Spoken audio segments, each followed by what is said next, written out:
Everything is kung fu. It's kung fu. It's kung fu.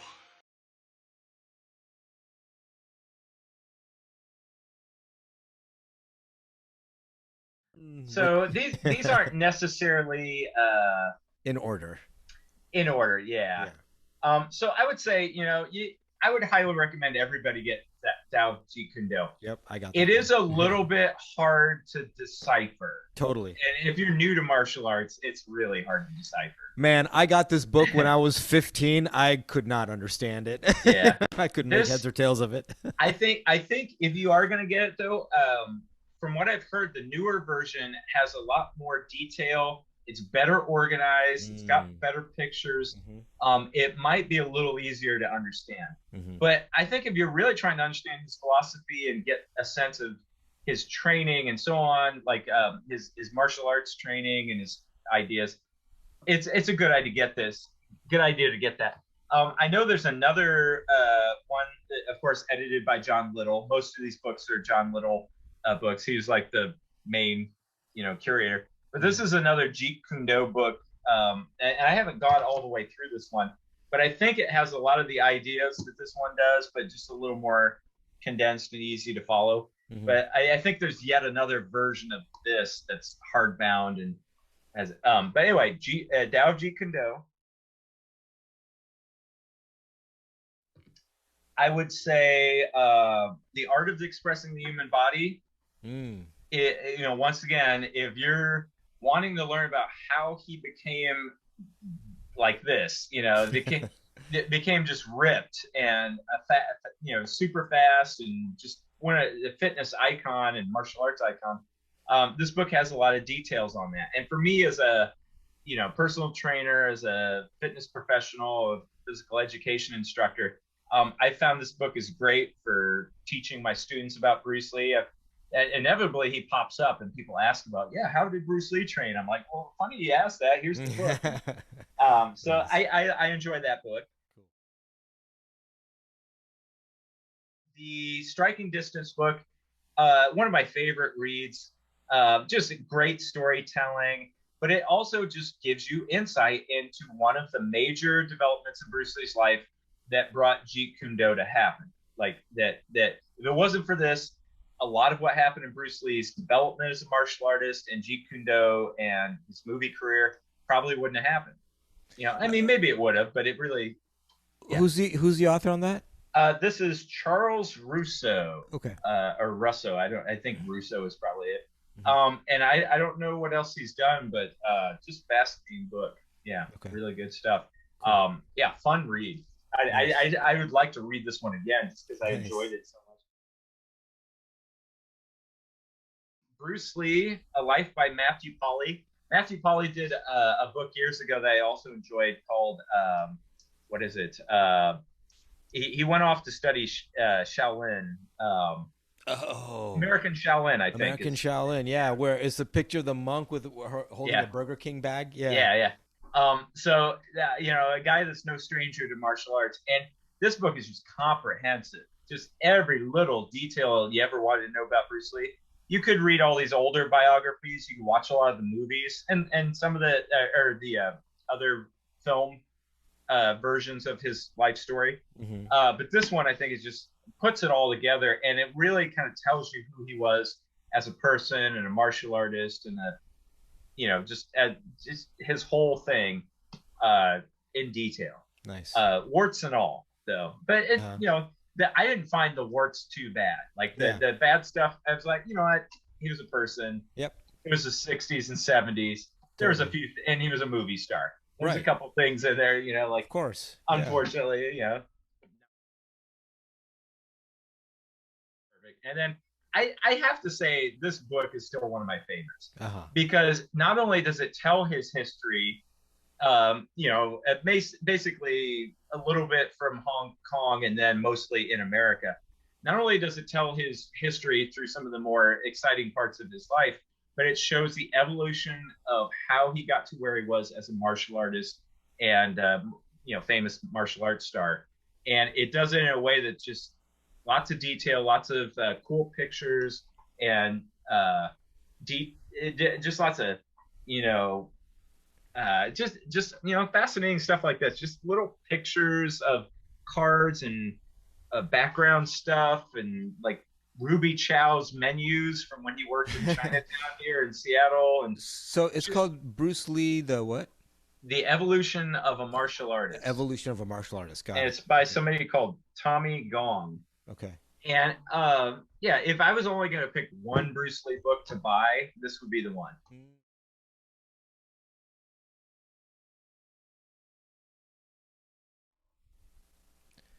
Hey man, what's up? Much. Good So to see you. yeah, good to see you. We're gonna talk about Bruce Lee books because I know you got a ton of them. They're all right here. Nice. And I have, I have only three that I know of right now. I actually had four, but I lost one because that my first one I got I think was in 1986 or something like that. Wow. Um, but there's been so many books by and about Bruce Lee. Actually, something that I used to do, man, is I used to go to the public library, and they had Bruce Lee's fighting methods. Oh yeah. And they were different colors. Yes, yes, yes, those. And so I would just check those out from the libraries, and I try to like copy the moves. Oh man, you have the whole thing. That's awesome. Oh yeah. I know they have a copy where it's all like nicely bound and new pictures and Ah, like, but this is the original. man. And here we go. We got the self defense techniques. See, I think that's the one I checked out. Very. I checked that one out multiple times. This one's very dated, 70s martial arts techniques. But I still. Oh, there's a R. Donnelly and Sons, an old Where you used to work. engineering car. Yeah, where I used to work many years ago. But I do have little page markers there, although they're question marks, so I don't know if that means anything. Oh man, I forgot about the top down bird's eye view shot of. Oh yeah, yeah. But there's some interesting stuff in these early books, and I think they're fun stuff for collectors to have. That gives you some early insight to what Bruce Lee's thought process was like when he was first working with some of these things. Totally. Now, one book that I don't have that I should have gotten just for the sake of a collector's item, but yes, that was the first one that he made, right? Uh, yeah, I think so. And this is I took this to an event with Oh Taki man, Kimura, Taki Kumura, who wow, died I think recently. Yeah, recently, yeah. yeah. And so I had this signed by Taki because when you look in here, a lot of these pictures are Taki Kimura. And Oh wow. this is in Washington. This is when Okay. he was in Seattle, I believe. Wow. So I took this, and after the talk with Taki, I had him sign it. He didn't That's really. He was pretty old at the time. He didn't really yeah. say much about it. He just signed it. I don't Yeah, even yeah. know what. I'm not even sure what this says. Oh, it says "Walk On." Walk on. Bruce All Lee's right. "Walk On." Yeah. Walk on. But yeah, this is an interesting one. It's got some cool stuff in it too. It's got some interesting techniques, and it's got Bruce Lee's drawings in it, which is always fascinating. Okay, yeah, yeah. Bruce Lee was very nice at illustrating his the things he wanted to teach. So Well, it's really interesting because I actually haven't looked through that book in probably decades, but it doesn't look like because Bruce Lee's first main style, or not first, but his main style was Wing Chun, and it didn't look like there was a lot of Wing Chun in that book. yeah, and what's interesting is I pulled this book out too because I don't remember the details exactly, but essentially Bruce Lee kind of put this book together, but he had his student J. Yim Lee Hmm. kind of publish it in his name. But Ah, I remember reading in one of these books, or the biography books, that actually Bruce Lee put together a lot of the content and stuff for this. So this might have been one of the first books that Bruce Lee was working on. I see. But I think this was one of the first ones that he actually got kind of put Published. out Yeah. there. Yeah. Yeah. But yeah, this one's got a lot of interesting Wing Chun stuff in it, Hmm. and he definitely pays respects to Bruce Lee in it because he was his student. Yeah. But yeah, I think this was one of the first ones he was really focused on. Man, and there are books still being made on Bruce Lee, so, which is wild. I mean, obviously, um, I think there's a strategic business decision behind all of that. Yeah, yeah. Well, and he But had an extensive library too, and they that would find yes, more and more like stuff, notes and things that he had kind of tucked yep. in there, and pictures, and yeah, Totally. Well, it's just funny. Like I just recently got the Warrior Within book. I just saw it at half price. But yeah, they had that one the and the old version. hardback Yeah. version. I opted for the hardback for I don't know why. But I still haven't. I said I would try to get through this. I still didn't finish all of it because I just Yeah. got this recently. But it's I love it when it's very much about the philosophy, Hmm. his philosophy. I mean, early on, of course, when we're younger, we're trying to devour like all this training methods and Yeah. techniques and stuff, and it's like, man, how does he get like the way he is, and so you just look through all the physical stuff. But now I guess is what happens when you get older. Like I'm way more into his philosophies and his Mhm. outlook on life, and I mean he truly was someone who studied like philosophy. I mean he was a Mhm. philosophy major in what college did he go to? It was in It was the Washington. University of Washington. Yeah, Okay, it was he it was wasn't in. actually a philosophy major, but Oh, he he wasn't. did. He studied a lot of philosophy. Uh, I think he was actually. I'd have to look at his biography again, but I think he was a psychology major, maybe initially. I feel like I have that wrong, but a lot of people think he was a philosophy major because he did so much of it, but that's mm-hmm. actually wasn't his major thing.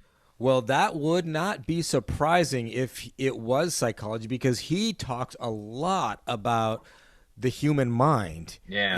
and he has some really great insight. Like one insight that he talks about that I like, and I don't know if it's in this book, but he says a goal, something like, I don't have the quote exactly, but a goal isn't necessarily always meant to be achieved. It's just something to aim at, Yeah, which that's a I think classic is, quote. yeah, that's profound. That is Yeah. profound because we are always trying to think of, especially in this Instagram age, we're always thinking about that final result and all that sort of stuff. But it's like maybe it's not always about that, and more just give yourself that, Hmm. like as like this is me taking action, getting things going, but things might change, but at least I'm now in motion.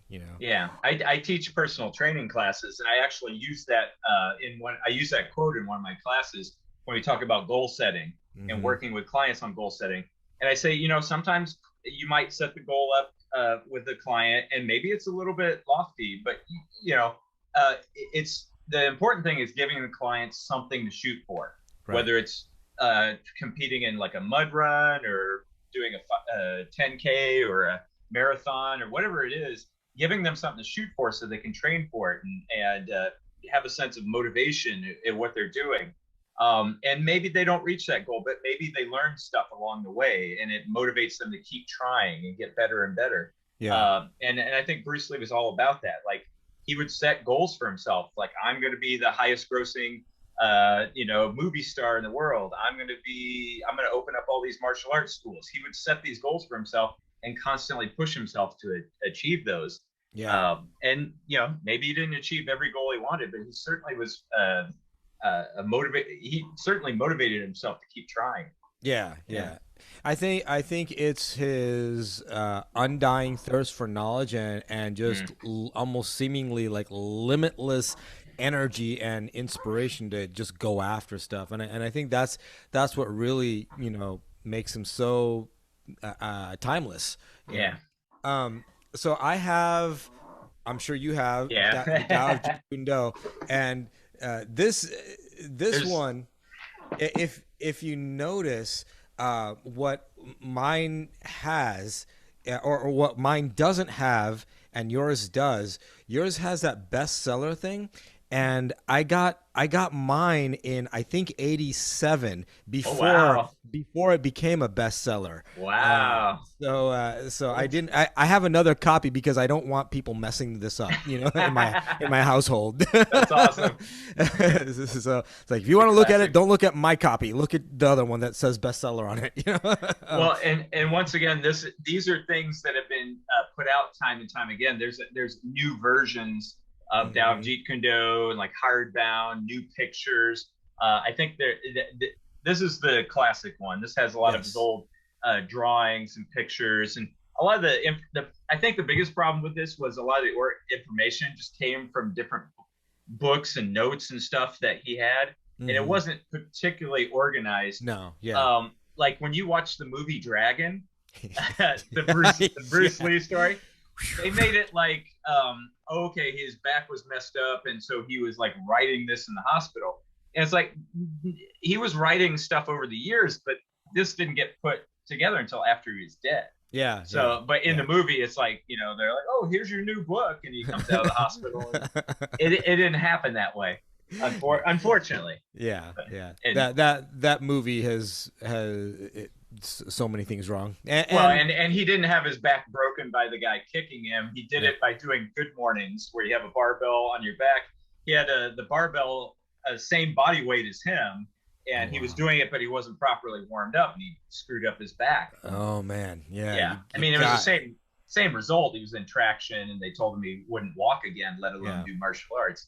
Yeah. Once again, another inspiring story, though, that he worked his way back from that, and and after that, that's when he started doing like Enter the Dragon and his whole Hong Kong movie career. Most of that stuff came after that back injury that he thought would limit him for the rest of his life. And he was in constant pain throughout the rest of his life. He had to have a constant care. I think his wife talks about he had to have massages, and certainly he did things to help alleviate some of the pain. To take care of some of the, Hey, it's the 60s and 70s, man. But it's pretty fascinating to think that the heart of his career came after this injury that they said you'd never even walk again, let alone do martial arts. That's pretty phenomenal. You can't tell that by watching the movies, right? That this guy's probably in constant pain, doing all these amazing martial arts moves. Right. Yeah. And I mean, that I think that there's multiple significant events in his life, but I think two that were really game changing was, the fight with Wong Jack Man, and is that the yes. This is a fascinating book about that fight in detail, what led up to it, why it happened, what actually happened, to the best of the details. But it also sets up like the background, the lead up to what martial arts in the West Coast in the 60s was like, and this is one of my favorite books about Bruce Lee. I highly recommend it to everybody. Wow. Just great storytelling, wonderful, especially with Wong Jack Man. And I know they had a movie recently with somebody we know as Bruce Lee, but I don't that one, I think, once again, it's a movie, so they have to kind of like exaggerate. Right. And you could see like the guy was dressed like a Shaolin monk, and they're in like some warehouse, and he's flying through the air. And it was like, it wasn't quite like that. It was a lot more like chasing and chaotic. But Bruce Lee, from that fight, like you're gonna say, that changed his whole outlook. Right. Like his whole path was like, he was depressed. He won the fight, but he was depressed from it because he didn't win it like he thought he would. He was out. He felt like he was huffing and puffing. Yep. His cardio wasn't up to shape. He didn't feel like he was in the right shape that he should have been. He didn't feel like he was efficient in his fighting techniques, and that totally changed his outlook from then on. So sorry. I'm so glad you mentioned that and that book. That this is why that book is so great. Yeah, man, that's awesome. And then the other one is what you mentioned, is the injury, because he had a lot of time to just basically sit around and devour books and learn Yeah. as much as he possibly could. Probably would not have done that if he were still very active and moving. But Yeah. Yeah, and that's a good point. He was constantly fidgeting, and he had that nervous energy. If you read his well, if you read this one, uh-huh. the Matthew Polly Oh yeah, yeah, yeah. biography. This is one of the most complete biographies about Bruce Lee that there is.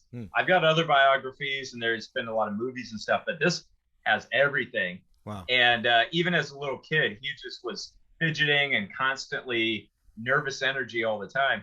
So you got to imagine Bruce Lee being stuck right in traction and not being able to apply his energy. Yeah. But yeah, redirecting it to reading, philosophy, writing, theorizing about what Jeet Kune Do is and what that means.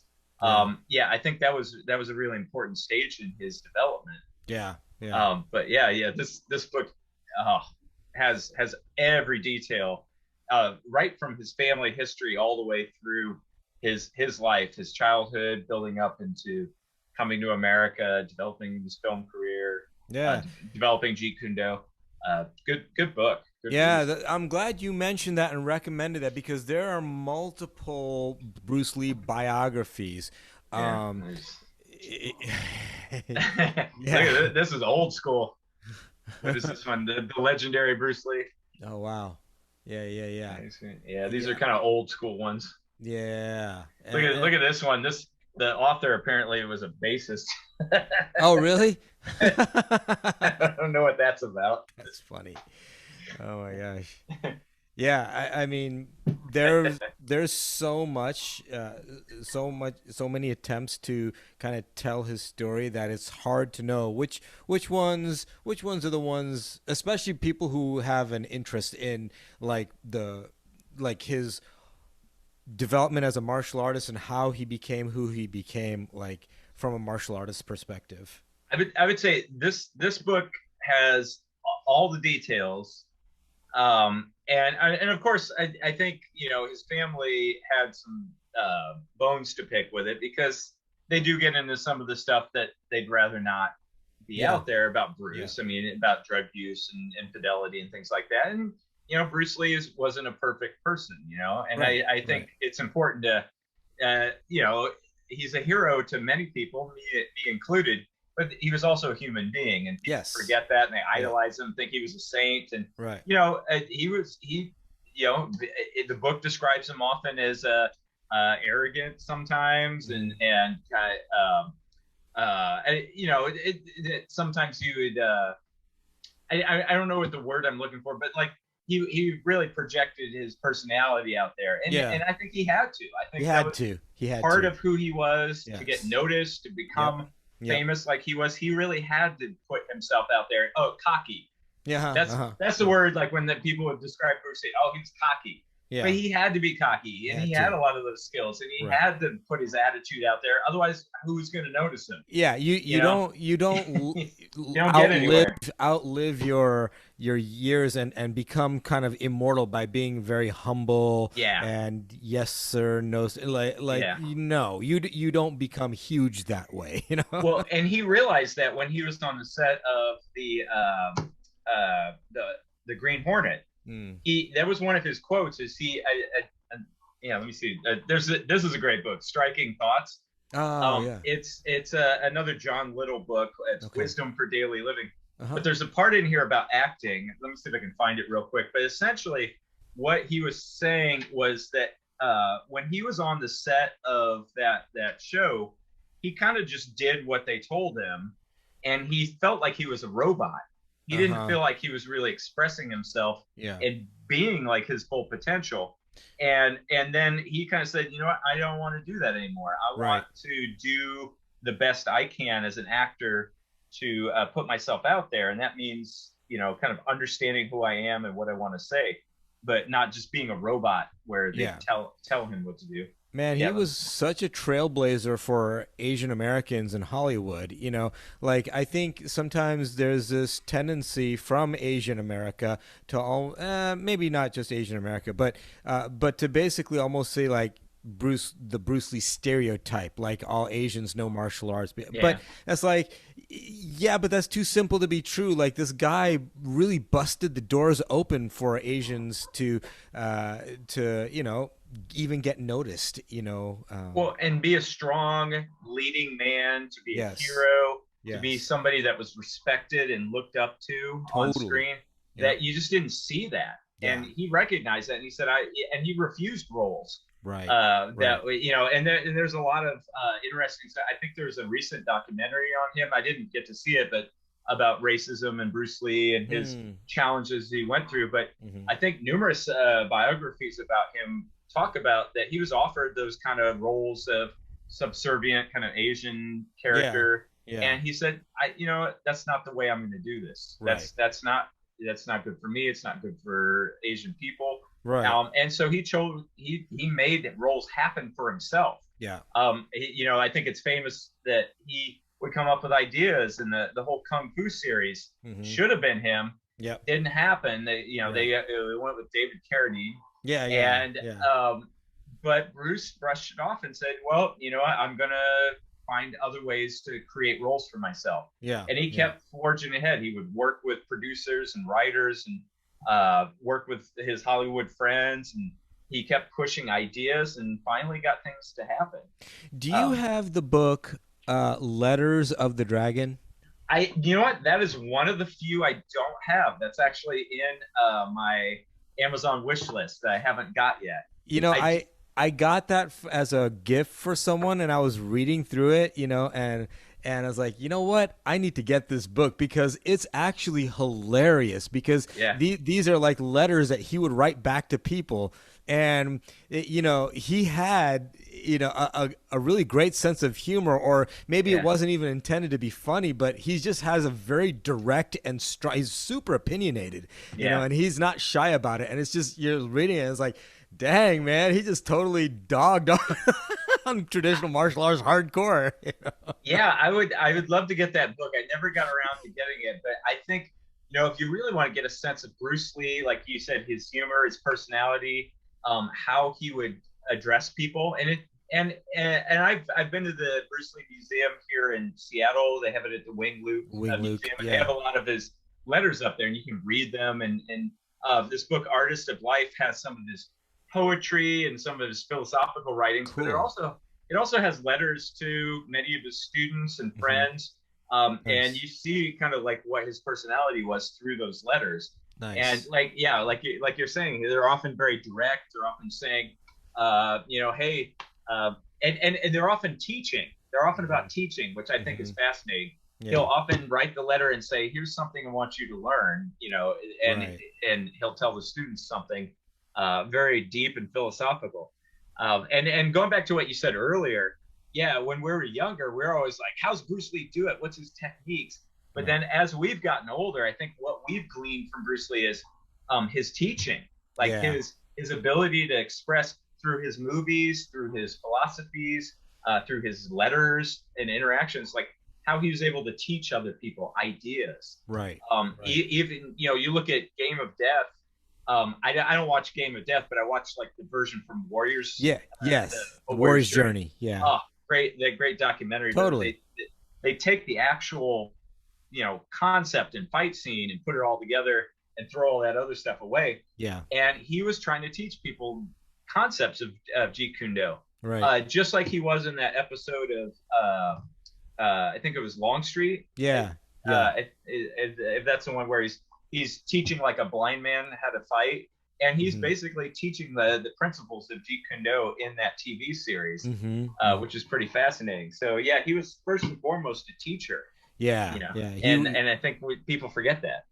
And I think that's what makes him sort of immortal, is that beyond what you saw on the screen, there's something deeper. If it was just about his screen stuff, I don't think he would have the impact that he did. Yeah. And I'm not sure if people really realize that meta. Like the reason why you keep hearing and seeing Bruce Lee so many years after his death, like 48 years after his death, why you still keep hearing and seeing Bruce Lee is because a lot of the things that he talked about are timeless principles of the human spirit. You know, there are even like, I don't know, like business channels and like YouTube channels and I guess self-help and motivational speaking channels, and you know they cover a lot of motivational speakers and stuff, and sometimes they'll cover Bruce Lee. So I have this one little pocket book I think I got from Barnes and Noble. It's basically, you know, just some of his quotes that he's had, and this is like a pocket book of some of his famous quotes, and you look through it, and similar to kind of his approach to martial arts, it's like if you kind of dive a little deeper into a lot of his quotes, he's taking from a lot of different philosophical ideas and religious and like Taoism, Buddhism, you know, Krishnamurti, big influence, you know. So he was big on self-awareness, self-realization, and a lot of like one of the things I always have respected about Bruce Lee, and I would read into Krishnamurti as well, was the idea of independence, thinking for yourself, doing things for yourself, you know, that kind of reliance on yourself, I think was a big thing. And I think that's why self-help books and self-help kind of stuff grabs onto his quotes and his philosophies, because Bruce Lee went through a lot of problems and difficulties, and he managed to push through and keep going and keep motivating himself. And I think that was a lot of his philosophy, is like, hey, you know what, I'm gonna keep pushing towards my goals. I'm gonna keep you know, if I rest on my laurels, like just say I'm as good as I'm gonna be, then I'm just gonna get worse. You know, I gotta keep forging ahead. And it's a great message. I think people really dig on that. You know, it, like you said, if Bruce Lee was just some random actor who was good at martial arts, that'd be fun to watch him and forget about. But he was a presence on screen that he had a personality that just came through. He was an innovator, a teacher, a philosopher. He really changed things in terms of the way martial arts were seen and practiced. He was an icon and a hero for for people, and you know, certainly an advocate for fighting against some of these for racism and so on. So there's a lot under the surface that people just don't realize, you know. And then when they start exploring it and reading some of these books, it's like, wow, this is amazing, the life he had in his short time that he lived, all the things he did. I know, it's insane actually. He only lived like 3 decades, you know, but he accomplished so much. So on the realm of techniques and conditioning and all that, what do you recommend? So this is one of my favorite Bruce Lee books. I'm a personal trainer. I'm a physical education instructor, and so of course, you know, I've always been interested, like, how did Bruce Lee get his physique? And that's another way he was an innovator. A lot of martial artists never touched weights. They didn't do that.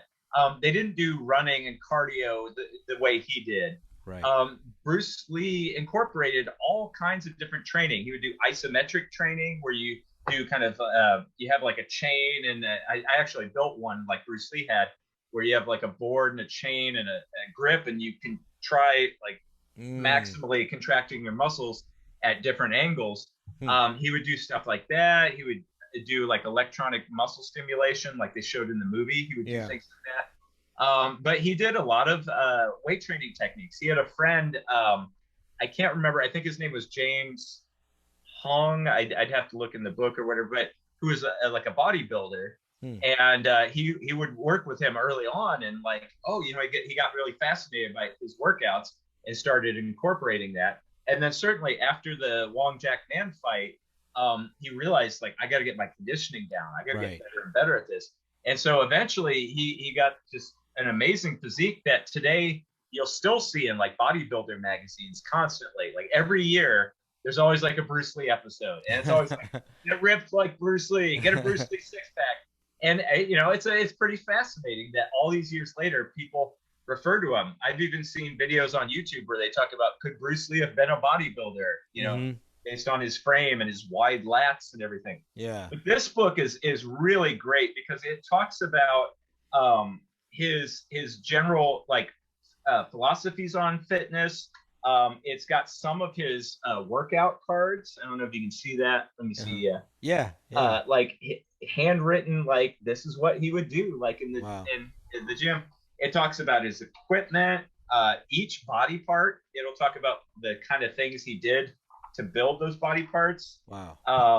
Yeah, it's just great if you want to learn more about the physicality, conditioning. And once again, like I said, he was an innovator. And then it talks about his nutrition, his diet, his martial arts training regimen. Let's talk about that real quick. What did you glean from his diet?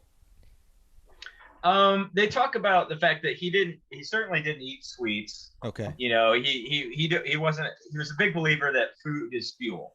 And so he would usually not indulge in anything like that. They talk about that he had a pretty balanced diet, had the proteins and carbs. I think he might have used protein shakes. I think he had a lot of supplements that he was taking at the time. So that's another thing. He was always up on these things. He would get magazines. He would study that. Bruce Lee always studied stuff. He had an extensive library. So he would study nutrition. He would study bodybuilding. He would any new development in these magazines, new supplements. He would try stuff out. Interesting. See, I didn't know that. Yeah, so he was big on that. But yeah, he didn't intake alcohol, sweets, junk food.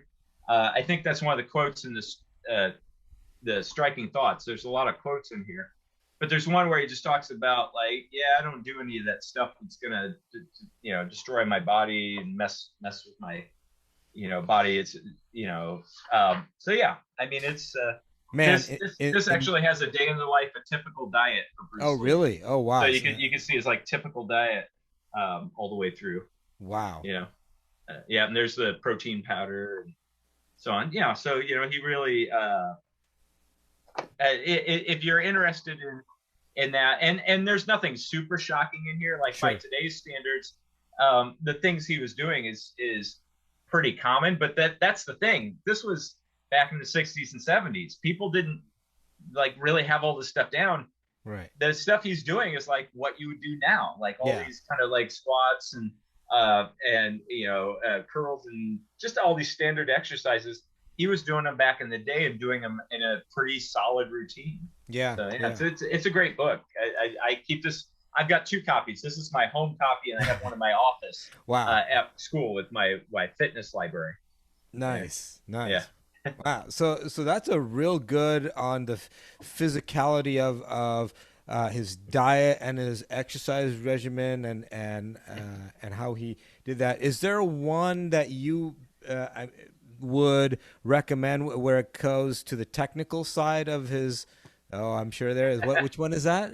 This is one of the best books I have about Bruce Lee. Wow. Like if I had to pick one above the other ones that I like, this would be the one. Really? I mean, I like and they're all a little different. Like, if you want to know all about his life, this is a good one. Right. Like in-depth relationships and all that. Yeah, that's great. But if you want to know about like his evolution as a martial artist, which is actually part of the title, Bruce Lee, The Evolution of a Martial Artist, is a phenomenal book. Wow. Because it talks about his start, like how he started training. And it was mostly Wing Chun, and it talks about, how he would work with the Ip Man and kind of the things he was doing. And then it talks about as he came to Seattle, what he was doing. And then as he transitioned into, let me see, did he, well, the book kind of, it breaks it down, Seattle, like what he was doing. Then he moved to Oakland and what he was doing in Oakland. And then it breaks it down to Los Angeles when he eventually moved to Los Angeles.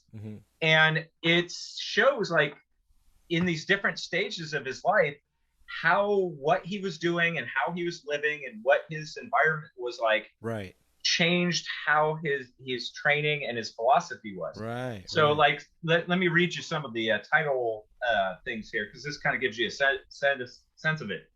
So it says chapter 3, Seattle. All right, first one, chapter 2, Hong Kong, research your own experience. So that's him like learning kung fu, learning Wing Chun, kind of in Hong Kong, and kind of trying to learn the basics. Then in Seattle, chapter 3, absorb what is useful, laying the foundation.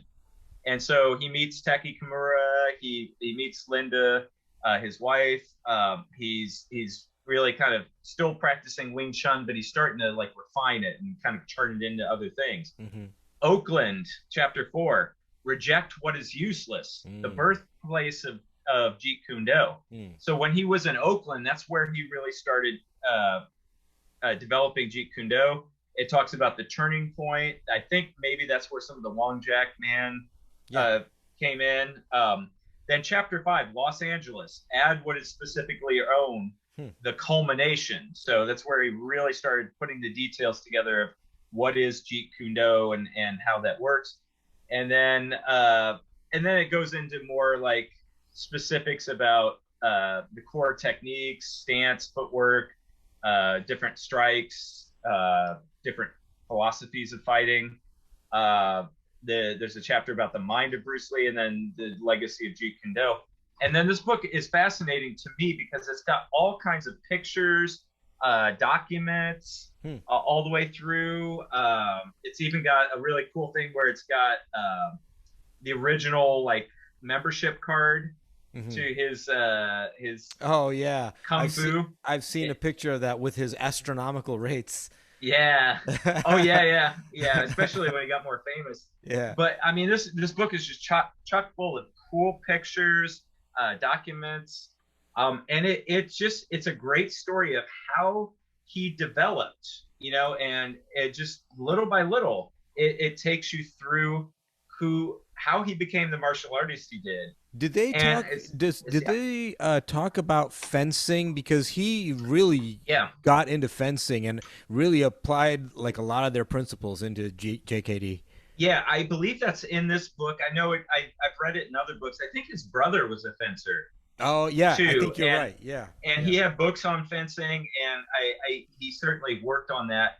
And that was a big influence in terms of footwork. In fact, when they talked towards the end about core principles, I think footwork and distance. Let me see. That's on 177. They probably mention some of his fencing stuff there, I'm sure. But yeah, if I remember correctly, his brother had some experience in fencing and taught Bruce Lee or showed him. And that's another thing about Bruce Lee is he would absorb what is useful. Yeah. And absorbing what is useful is he would train with all these different people. I think he worked with Jean LaBelle, learned some of these kind of grappling techniques. I think he worked with Chuck Norris back and forth. And I think supposedly Chuck Norris kind of gave him some ideas with kicks to enhance those. One thing that you don't really hear about, and I wonder, since you've read so many Bruce Lee books, I wonder if you saw any mention of this. This is kind of more known among African-American martial artists in America, is that black fighters had a big influence on how Bruce Lee moved. Like he would actually have a theater, his own theater, and copy Muhammad Ali's footwork, as well as seeing people like Steve Muhammad. And if you look at like Enter the Dragon, like in the beginning scene where there's like this group of African American martial artists, that was kind of his way of paying tribute to the black martial artists. That he was really inspired by. And if you really think about it and you look at how he moves on screen, you don't see other kung fu people moving like that. Yeah. He moves more like a boxer, like an African American boxer from the 60s with the other kung fu things in there, Yeah, totally. I think numerous books, I'm sure this book talks about Muhammad Ali and the influence that he had. I think some of the other ones, probably the Matthew Polly book talks about that because it's pretty comprehensive. But yeah, more than one book has mentioned that Bruce Lee would study the Muhammad Ali fights, and he had that little, he would have the film. Back then you couldn't just pop on cable Right. or a tape or YouTube. whatever. Yeah, you had to. He would get these films. I don't even know where you would get those, Yeah. but somehow he would get access to these films, and he'd watch it, and then like try and mimic the moves and learn how to move like a boxer. And he would get ideas for Jeet Kune Do and footwork and so on from them. And yeah, so I think that's kind of fascinating that he would, he would pull in that style as well, and anything he felt was useful that would work. Mm-hmm. He would seek out fencing, boxing, a variety of different techniques. What kind of mindset does one have to have from what you've read? Like, what made him this way? Like was it the move to America that basically said, "Hey, all this traditional stuff, you don't necessarily need to throw it all out, but dang, open yourself up, you know?" Like, that's not an easy thing for people to do, even for immigrants. In fact, me coming from having immigrant parents, what one tends to do when they come to America is hold on even more firmly to their culture. Yeah. He still had his cultural tributes, but he was all about, hey, open it up. That's a great point too, and this book I think delves into that a lot, and I think it comes earlier than America. I think you look at his family history. His mother actually was not Chinese, like pure Chinese. She had some European roots, so he was in a family that was kind of a mixed race family. Essentially, it wasn't like a pure Chinese family. So he kind of was already open to the idea of different cultures, different ideas as a kid. That was just kind of normal to him to embrace these different kind of concepts. And I think the book talks about that a little bit too, that he already was kind of geared for that. And so these ideas of kind of traditional martial arts, and you can only teach it to certain people and it can only be this way. Like, he was already kind of like, no, there's other ways to look at things. There's other cultures and backgrounds and things to incorporate, and that's cool. And so I think that was set early on in his life, but I think going to America opened it up wide. Yeah. Because then he got away from all that kind of tradition and it has to be this way, it has to do this way. But I think he was already kind of breaking some of the rules when he was in Hong Kong. Right. And he would do stuff like he would go to the Wing Chun studio, like Ip Man studio, and tell all the other students that the master was out sick, and they'd go away, and then he would get like a private lesson with Ip Man. So he was very unconventional as it was. But I think, going to America really opened his eyes. Like, there's a lot of potential to learn other things and incorporate other things, and it doesn't have to be one way. And I think another thing to throw into it is the timing. Like, the 60s.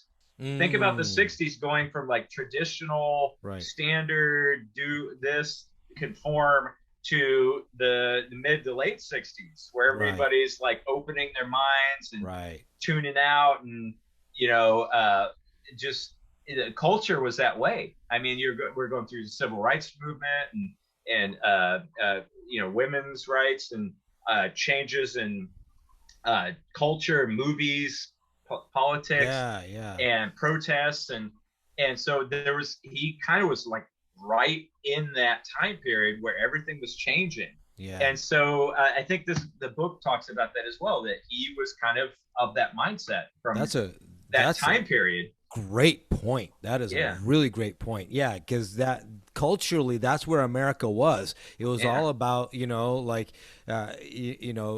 open your mind and destroy the status quo, and for sure. So I think it started young. I think he, with his family and the way that they were made up, he wasn't like that traditional, like pure Chinese family. He had other cultural influences. I think coming to America opened his eyes up to possibilities and gave him the freedom to kind of explore other non-traditional ideas. And then as the 60s rolled on, that became more and more the thing. Open your mind, see all these other possibilities. Don't you don't have to conform anymore. You can think outside the box. And he fit perfectly in that. His personality, his drive, his his nervous energy to keep seeking knowledge and that curiosity. I think it all was just a perfect storm that culminated in him being like an innovator. Yeah. Yeah. Do you? Yeah. What do you think? What do you think his take is, like, reconciling the fact that he was all about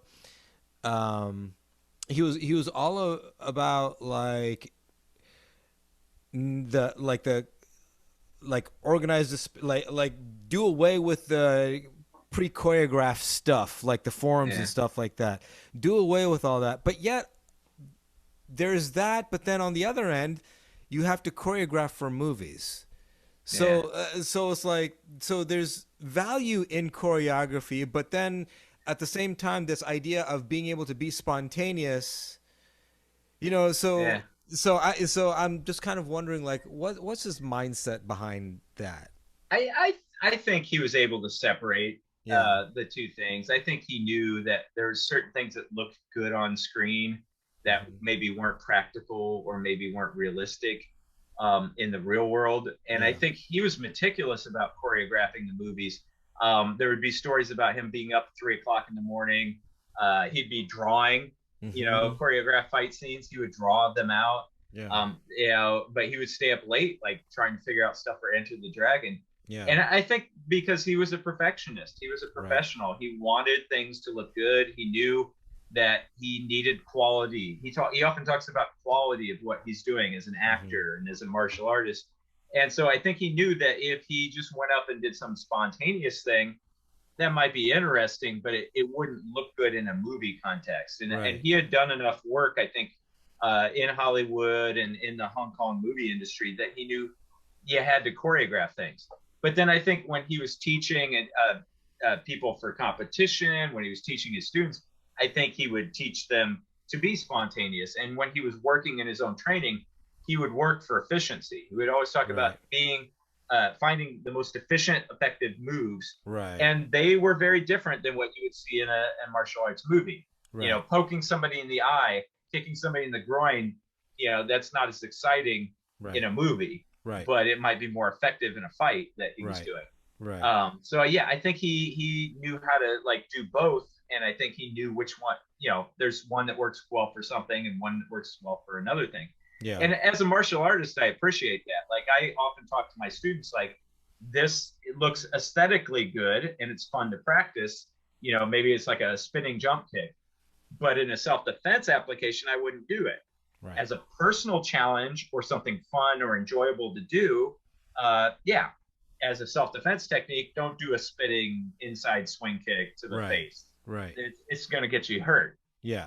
In that case, you do a throat strike, do a groin strike, do a knee or an elbow or something, do something practical. Right. And so I think he was just doing what a martial artist should do, is understand that moves work in different contexts. There's stuff that looks good. There's stuff that feels good or is a good challenge. There's stuff that works in the sporting context, like maybe a sparring match, but then there's stuff that works on the street.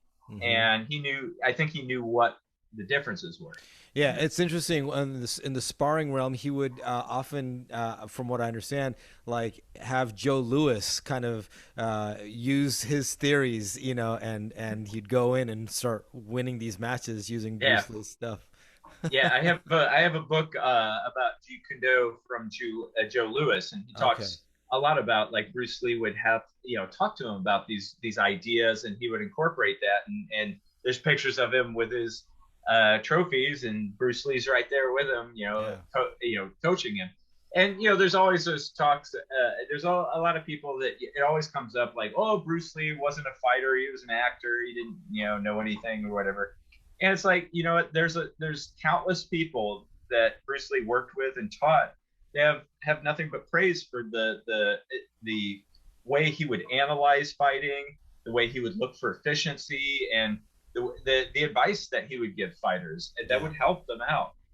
So yeah, he didn't fight regularly himself. I mean, there was street fighting in Hong Kong. There was some matches. There's the Wong Jack Man thing and so on. But yeah, Bruce Lee wasn't constantly doing like, street fights and stuff once he became famous. He wasn't doing competition fighting because that wasn't really what he was going for. Yeah. But that doesn't mean he didn't have great ideas. It doesn't mean he wasn't able to break down martial arts techniques and find ways to make them more effective.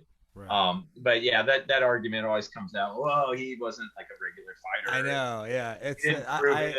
I've heard that one too. And one perspective I also have on that is he was also all about like taking care of his body. And if you are a regular fighter, your body gets banged up like crazy. Well, and like I mentioned previously, his back injury. I can't remember what point. You can find it in these books. But it was before his whole Hong Kong movies, like where he really became a star. I think it was late '60s or something like that, where he had that injury. So he had to preserve his back as best he could for his career. Yeah, right. It makes no sense for him to go out and do a bunch of competition fights and stuff if he's trying to excel as a martial arts movie star. Yeah. But I understand the argument, like, he wasn't proving himself like Joe Louis or all these other fighters getting hit. I get that part, but it doesn't mean he was any less of a martial artist. Right. He practiced constantly to refine his art. He thought about it. He read about it. He incorporated ideas that people hadn't done before. Yeah.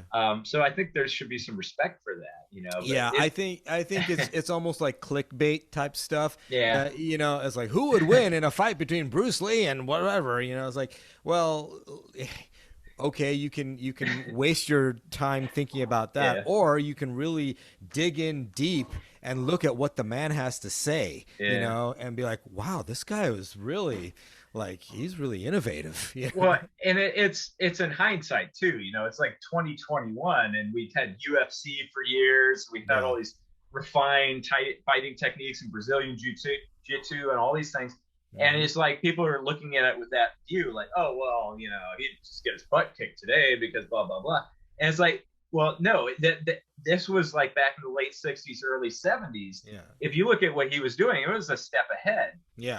And you look at, Dana White and many other people have credited Bruce Lee as being kind of like the early father of mixed martial arts. Yeah. Because that's what he would do. He would work with like Gene LaBelle on like judo and grappling techniques. And he would work with all these different like Hapkido people and so on, and just learn like as much as he could. Totally. And you could see, like in Game of Death, he was trying to incorporate some grappling techniques, learn some new things to add to his repertoire. And I think if he had lived, that's where he would have headed. I think he would have been an early supporter of mixed martial arts. I think he would have been like a spokesperson. Who knows? It's fascinating to think where he would be now. I've heard the one like, who would win in a match between Bruce Lee and Helio Gracie? I was like, just lay that to rest. If that were even a thing, like Bruce Lee would, if he knew who Helio Gracie was and had heard about him, he'd actually want to meet up with him and not just learn it and master it. Yeah, show me. I want to use this. This looks really useful. Yeah. I guarantee he would have tried to meet with him, like you said, and learn all the principles and then incorporate it, because that was his whole philosophy. Yep. Everybody had their silos, like, oh, you only learn karate, you only learn kung fu, you only learn this, you only learn judo. And he was like, well, why can't I learn the things that I feel like work the best with my body and my experience and become the best martial artist possible?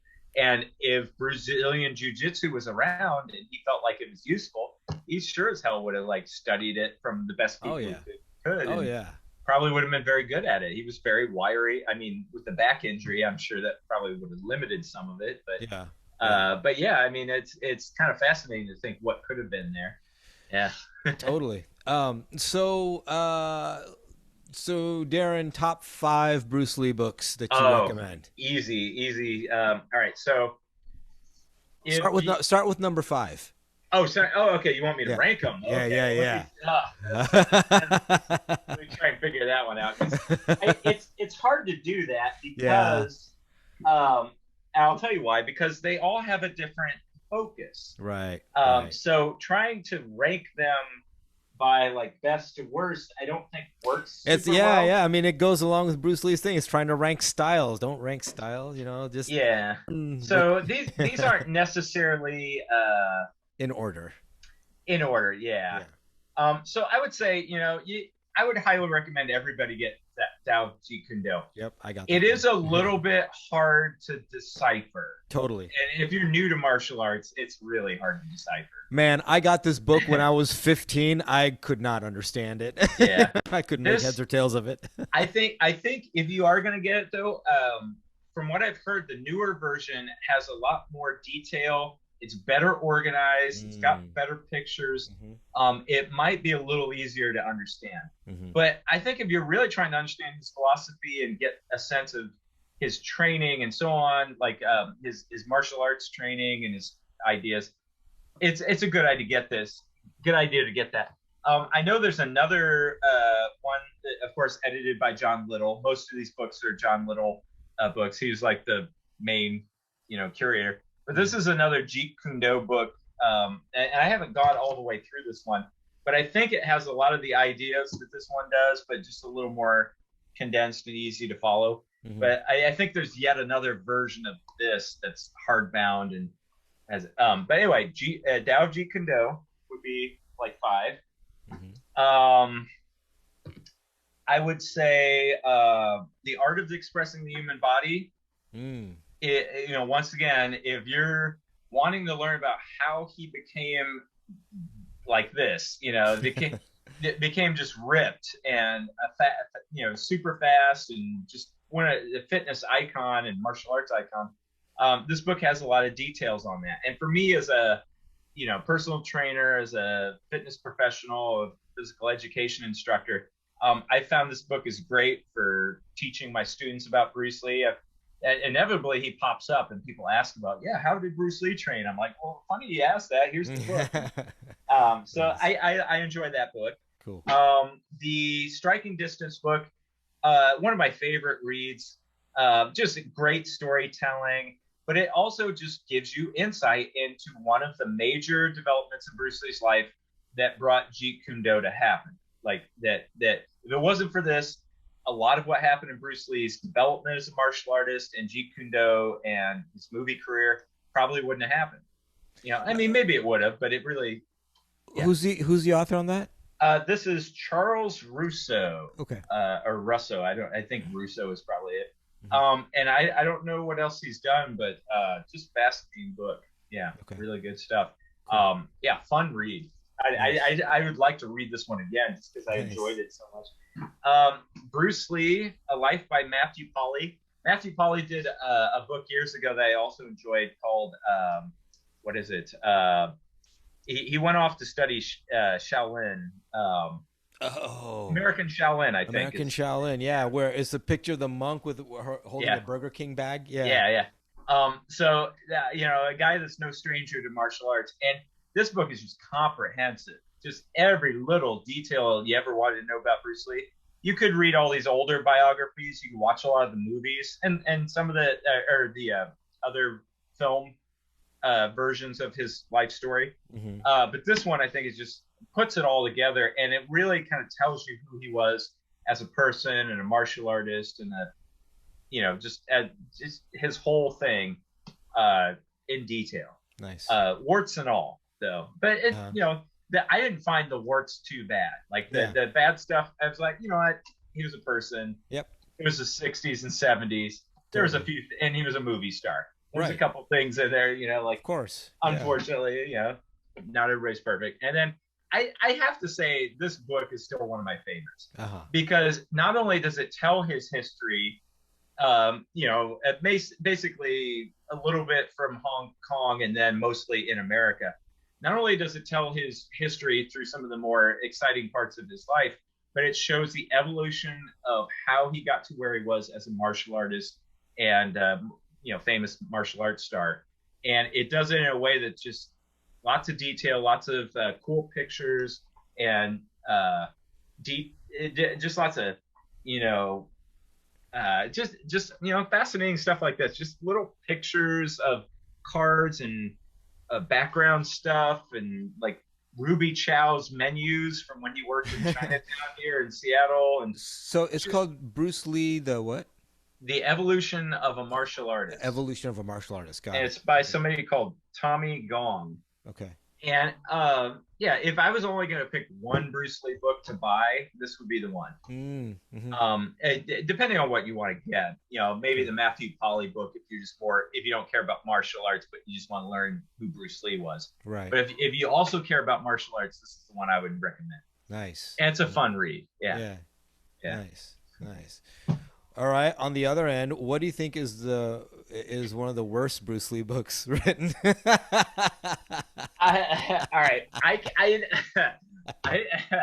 I wanted to bring this one up because I'm about midway through, and I got this for Christmas last year. Oh. And I'm not gonna say it's the worst. I'm not gonna say it's the worst book, but it's by his daughter Shannon, and it's called "Be Water, My Friend: The Teachings of Bruce Lee." And so it's by Shannon Lee. But early on in the book, she makes the point that Bruce Lee died when she was 4. Right. So she really, her knowledge mainly comes from her interaction with other people that knew her father. And I was really hoping this book would have some insights that maybe like she'd bring up like some stories that people had told her about her father and so on. And there's a couple of like tidbits in there, but mostly this is like her touchy-feely self-help kind of stuff. It's a lot of like her experiences and her telling about how she did something and which is fine. I mean, it's a very like self-help kind of touchy-feely kind of book. And she mentions like Bruce Lee concepts. Like there's some stuff. I highlighted some stuff. Like one concept that I like is a choiceless awareness. The idea of when you come into a situation, you don't have it like in your mind, this is a bad thing, this is a good thing, this is not going to happen, this is going to happen.